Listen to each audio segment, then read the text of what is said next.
Welcome to my TLC Lastest Update channel. The room went dead silent the second Kody Brown said the word sorry. It wasn't a hopeful silence, more like the thick, awkward kind when everyone knows something's off. Cameras kept rolling and everyone's face tightened. It was super clear then that whatever Kody was about to say wasn't going to make things better. It was just a way out for him. Kody leaned in, sounding like he had rehearsed what he was gonna say. He talked about feeling bad and about pain, about how things went south. But what he didn't say was way more telling. He didn't own up to anything specific. He didn't look at Meri, Janelle, or Christine and say, "I hurt you and I take full responsibility." Instead, he talked in circles. Mistakes happened, things got heated. We all messed up. And just like that, the women were stuck carrying the blame again, which they had already been doing for years. Christine stayed still, looking calm but wary. She had seen Kody act like this before, all thoughtful and almost owning up to his crap. He sounded good until time proved him wrong. Her eyes didn't flash mad. They just showed she had accepted that this was all he would ever offer, not forgiveness, just acceptance. Janelle didn't say anything, but you could tell she wasn't waiting for an apology anymore. She was listening for the truth, and truth doesn't hide behind nice words. Meri looked like she was reliving every crummy talk she ever had with Kody, every empty promise, and every private thing he said that didn't match what he showed to everyone else. Her face got tight, not with anger, but because she recognized what was happening. This apology wasn't anything new. It was the same old song and dance. And that's what made it so messed up. Kody tried to pass off his speech as progress. He said he had done some serious thinking. He said he wished he had done things better. But when it came down to naming his actions, like ignoring people's feelings, playing favorites and ditching them, he clammed up. Why? Because naming those things would mean admitting he did them. And admitting he did them would mean facing the music instead. Kody steered the talk toward how hard this whole thing had been on him, how overwhelmed he felt, and how no one understood him. The apology turned into him defending himself. It was all an act. It might have worked back when the women were still trying to keep the family alive, when staying quiet meant you were loyal, and when they were using hope as a bargaining chip. But this was season 19, and everything was different. Christine wasn't trying to be the chosen one anymore. She had already picked herself. Janelle had gotten out of the drama and could finally see things clearly. Meri, who used to defend the marriage no matter what, was finally questioning the story she had been told. The apology fell flat. Because apologies aren't about sounding calm. They're about taking risks, and Kody risked nothing while he talked. The camera showed little things that told a bigger story. He was closed off. His eyes darted around when he was talking about hard stuff, and his voice would change whenever he was close to owning up to something. He wasn't being real, he was holding back. And the women knew it. Christine eventually spoke, her voice calm, not confrontational. She didn't point fingers or attack. She just said that he had said things like this before and that they never led to anything different. She wasn't mad. She was done. Janelle chimed in, saying that feeling bad doesn't mean anything if you don't make things right, that apologies are pointless when nothing ever changes. She wasn't yelling, but what she said was super clear. Then Meri spoke, her voice shook, but not because she was unsure. It was because she had been carrying this crap for so long. She talked about being blamed in front of everyone while he gave her hope in private, about being told to wait it out while he was pushing her away, about watching Kody rewrite their story to make his behavior okay. And that's when the apology fell apart. Because it wasn't just about what Kody said, it was about what the women remembered. This apology didn't just come out of nowhere. It came after years of footage, years of proof, years of saying one thing and doing another that were all on camera forever. When Kody said he tried his best, the past immediately said otherwise. When he said the breakup was both their faults, the timelines told a different story. When he acted like things were fair, the money and feelings showed otherwise. And still, he couldn't bring himself to say the one thing that mattered. I was wrong. That silence was louder than anything he could have said. What made this moment extra painful was realizing that this apology wasn't for the women. It was for the show, for the audience, and for the image of a guy who wanted to look thoughtful without losing control. But it was too late to have control.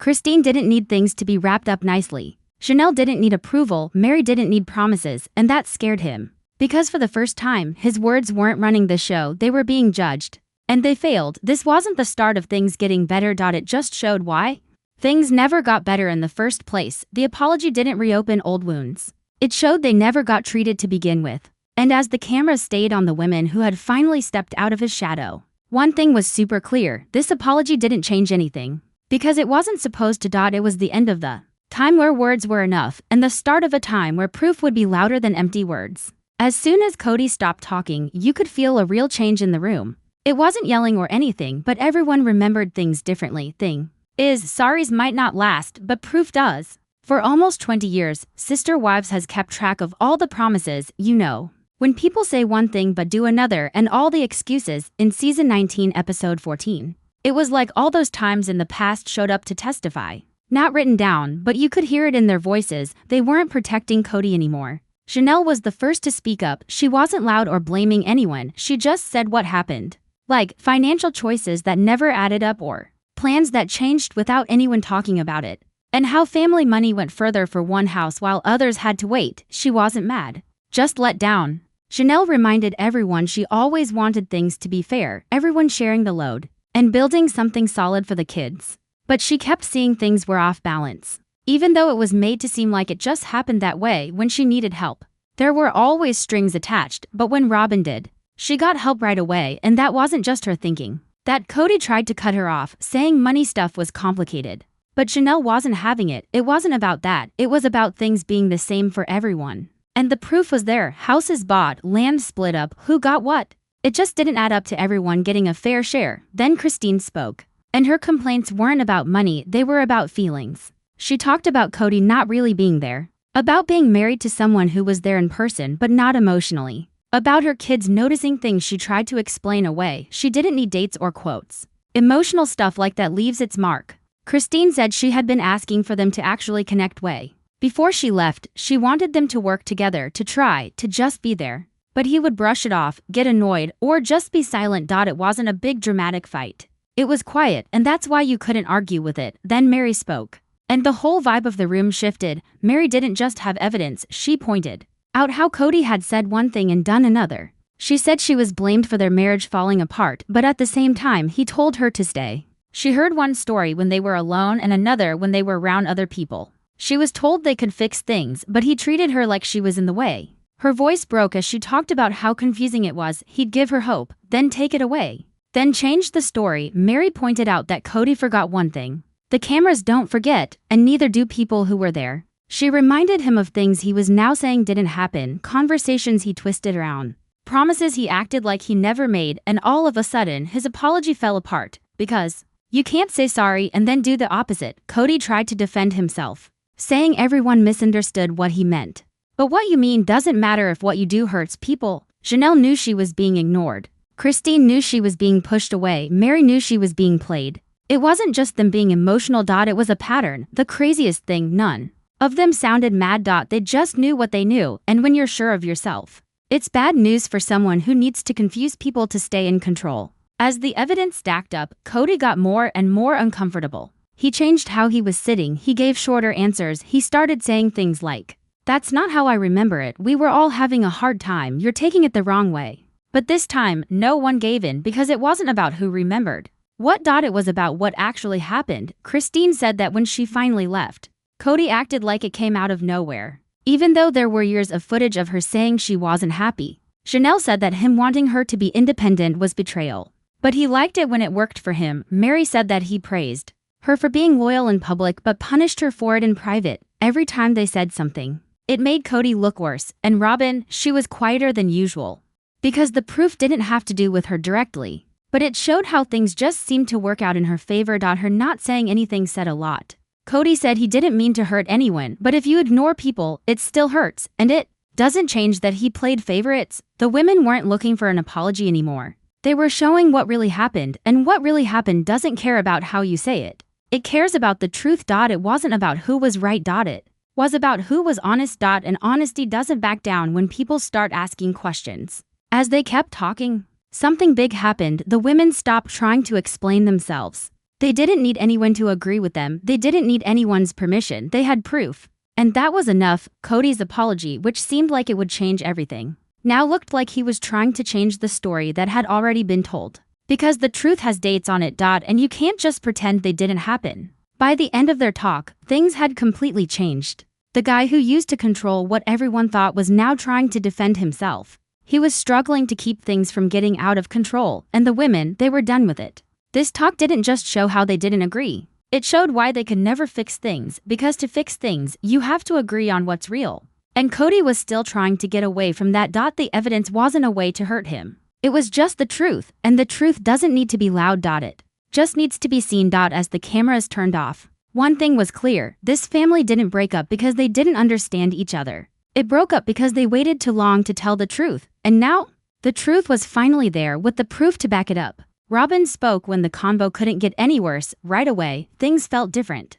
She spoke softly, carefully, like she was trying to calm everyone down, but it just showed what was really going on. Robyn wasn't talking about the hurt in the room. She was worried about Kody's image. She called his apology good enough. She wanted the other women to think about how hard this was on him. She kept saying Kody was trying, figuring things out and learning. But the women weren't fooled. They knew this pattern. Christine didn't say anything. She didn't even roll her eyes. She just waited. Her silence said more than yelling ever could. Robyn's words weren't anything new. It was the same old excuses they'd heard for years. The same ways of making Kody look better while expecting everyone else to deal with it. Robyn acted like she knew what Kody meant, like she was the only one who got him, like she could explain him to everyone else, but that goes both ways, and she only cared about him. Janelle spoke, calmly but firmly. She said that knowing Kody was going through something didn't make his actions okay. Feeling sorry for him didn't mean he wasn't responsible to them. Her point was simple, and it hit hard. What you meant to do doesn't change what happened. Robyn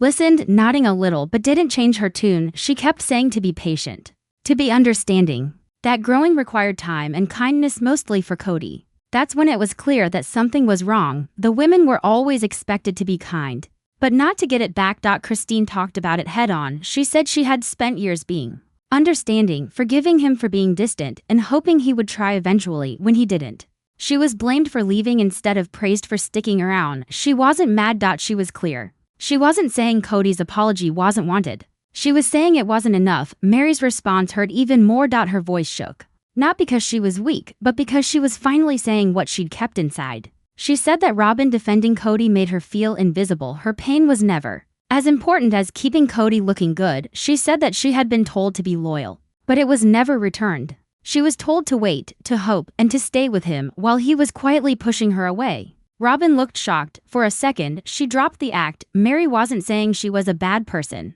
She was saying that Robyn put Kody first, and that stung. Kody moved in his seat, looking uneasy. He tried to change the subject, saying everyone was being too hard on Robyn, that she was just trying to be helpful. But helpful to who? Janelle asked what everyone had been thinking for years. Why does Kody always need protecting? The room went silent. No easy answer. Robyn tried to say that she believed in the family, that she wanted things to be peaceful, that she never meant to choose sides, but what she intended to do didn't matter. What happened did. Christine pointed out that Robyn's idea of peace meant everyone else had to be quiet.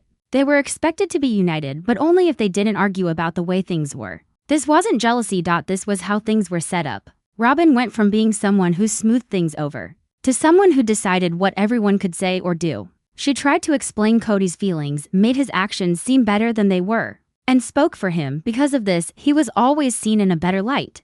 The women weren't mad that Robyn loved Kody. They were hurt that loving Kody meant they were the ones who suffered. Meri's voice cracked as she said that Robyn's friendship used to give her hope.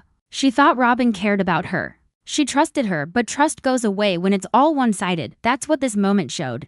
Robyn wasn't between the women and Kody. She was standing in front of him, protecting him. And protecting someone from being responsible isn't love, it's stopping them from growing. Kody finally spoke again, sounding annoyed. He said he felt like he was being attacked, that nothing he did was ever good enough, that he was being judged unfairly. Christine replied quietly, "We're not judging you. We're talking about what happened. That changed everything. Judging is your feeling. Reality is what it is." Robyn, trying to make things easier, felt wrong now.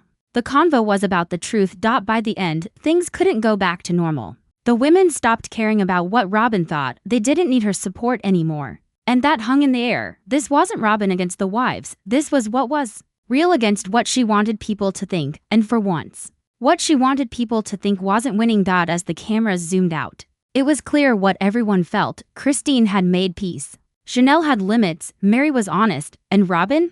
She had a choice: keep defending Kody or see what that protection really cost. It showed the family's problems. It showed why they'd been stuck that way for so long. And now that was falling apart. Not with yelling, not with blaming, but with honesty. When the talk hit a wall, one thing was super clear: it wasn't about the words used, how they were said, or when it happened. Kody Brown's sorry didn't work because he wanted forgiveness without fixing anything. From the outside, it might have sounded thoughtful, chill, or even real to some. But apologies aren't about sounding nice. They're about what you're willing to risk, and Kody risked zero. He wanted off the hook without taking responsibility. An end to it without any results. Pity without having to give anything up. And the women totally saw through it. A real sorry starts with admitting what happened. Not just feeling bad, but owning up to it, naming what you did wrong. Looking it straight in the eye. Kody never did that. Instead, he beat around the bush, talking about what happened without saying why. I wish things went different. I didn't do everything just right. Those things don't mean anything. They don't make you face up to stuff. They don't call for change. Christine picked up on it right away. She'd spent years hearing thoughtful sounding words that never turned into action. Promises that sounded good but went nowhere. Talks that ended with her changing what she expected instead of Kody changing how he acted. She said calmly she wasn't waiting for a sorry anymore, she was waiting for him to be consistent. And that never happened. Janelle felt the same. She said that you don't rebuild trust with speeches. It takes work over time, showing up, doing what's right, even when it's a pain. And that's when the sorry fell apart for good. Because Kody wasn't talking about the future, he was trying to clean up the past. Meri's words hit hardest. She said that sorries don't fix things when they ignore what really happened. Being told, "I'm sorry you felt that way," isn't an apology, it's blowing you off. And that's what Kody had been doing for years. She wasn't mad, she was tired. Tired of hoping for something that never came. Tired of being told to be loyal while being left alone. Tired of watching him change history right in front of her. Kody wanted to be forgiven, but forgiveness needs you to feel safe. And the women didn't feel safe believing him anymore. Because his actions didn't change. He still played favorites. He still left them hanging. He still kept his distance. The sorry asked them to move on without any proof that things would be any different. Christine had already answered that question with what she did. She left not because she hated Kody, but because she knew love shouldn't feel like you're disappearing. Janelle stepped back not because she was bitter, but because she saw the same stuff happening over and over and she wanted peace more than trying to change him. Meri stopped waiting not because she didn't care, but because caring had cost her way too much. The sorry wasn't turned down because it was too late. It was turned down because it was empty. Kody talked about how everything fell apart, but he never said how he helped it fall apart. He never said anything about playing favorites, never talked about leaving them alone, never faced the fact that the family had been messed up for years, and that silence was louder than any apology. Real sorries take time. You have to be okay with not being forgiven. You need to focus on changing, not just being let off the hook. But Kody wanted it all fixed right now. He wanted to feel better. And that's not the same as making things right. When the women didn't react how he wanted, he got annoyed. His voice changed. He tensed up. The sorry turned into him defending himself. And someone defending himself is a sure sign they're not really taking responsibility. Christine brought up something important. Taking responsibility isn't about wanting to be understood first. It's about understanding first. Janelle said that taking responsibility isn't about demanding trust, it's about earning it. Meri made it clear that taking responsibility isn't about ignoring the harm, it's about admitting it without trying to justify it. Kody had problems with all three, because taking responsibility means giving up control of the story. And he'd always been super attached to being in control. This sorry wasn't a peace offering, it was seeing how far he could push them. Would the women accept words instead of change one last time? They didn't, and that refusal was a big deal. It was when things really ended. No more arguing about what's real. No more dealing with his feelings. No more taking the blame to make him feel better. The women didn't leave Kody because of one bad sorry. They left because the sorry proved what they already knew, that he promised he'd grow but never did. That he said he felt bad but never changed. That he talked about responsibility but never took it. This wasn't a failure. It was seeing things clearly. And when you see things clearly, you don't argue, you don't beg, you don't explain yourself, you just move on. By the end of the talk, Kody wasn't dealing with them fighting back, he was dealing with them being independent.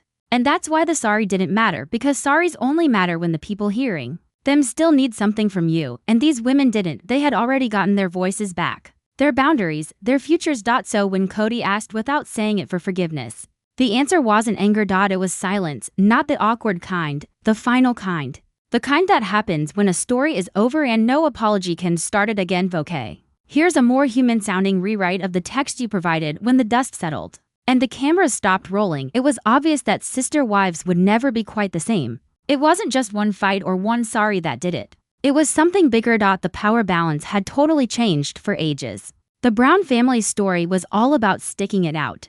The idea that if everyone tried hard enough, gave up enough, and stayed faithful forever, the family could get through anything. That's what the show was about for almost 20 years, but season 19, episode 14 kind of flipped the script. It wasn't about saving the family anymore. It was about getting out alive. Christine had already planned her escapeway before this episode. Her leaving wasn't some big explosion, it was a choice, and that's important. She didn't leave mad. She left knowing what she wanted. Her part in the family was different, but more important. She felt different about herself. She didn't need Kody to tell her she was okay anymore. She didn't need someone's permission to feel bad, and she didn't have to pretend that being ignored was love. What's next for Christine isn't about what she lost, it's about what she got back. Feeling good, knowing herself, being happy, and you can see it, she seems genuinely lighter. Not just faking it, Janelle's going a different way, but it's just as strong. She didn't leave in a storm, she took a step back on purpose. She chose to be on her own rather than stuck together, choosing what's safe instead of a mess.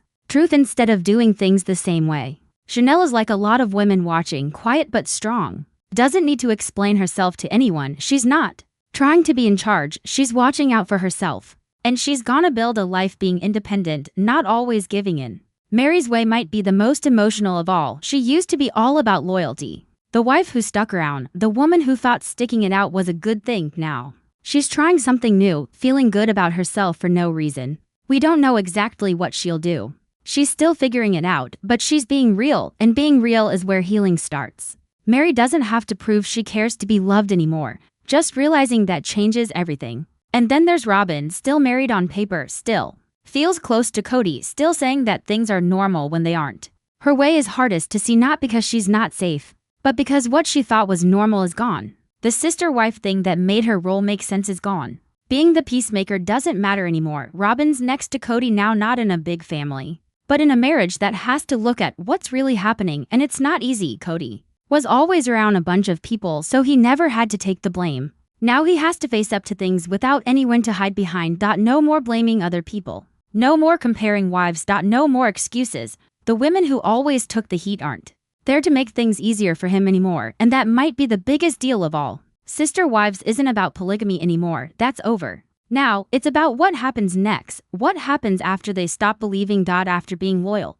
after giving everything up. The show has turned into something bigger. Looking at what happens when people get too old for the things that were normal to them before. For people watching, it's powerful. It's like real life. How many people stay too long because they think leaving is failing? How many people think sticking it out is love? How many people don't speak up to keep the peace? Season 19 answers those questions, not with a lecture, but with what really happened. The women didn't ruin the family, they made it out, and Kody's sorry, instead of fixing things, was the end of a lie, the lie that saying sorry can fix years of things being unfair, that being in charge is the same as being responsible, that being controlling is the same as being a leader. People see it now, and the women do too. What's next might be co-parenting, having some space, and keeping their distance, but it's also being free, growing up, and feeling good about themselves. Sister Wives isn't about one guy with a bunch of wives anymore. It's about women running their own lives. And that change, as hard as it was, is what makes the season something you can't forget, because sometimes the strongest ending isn't fixing things. It's letting go. And this family has finally let go.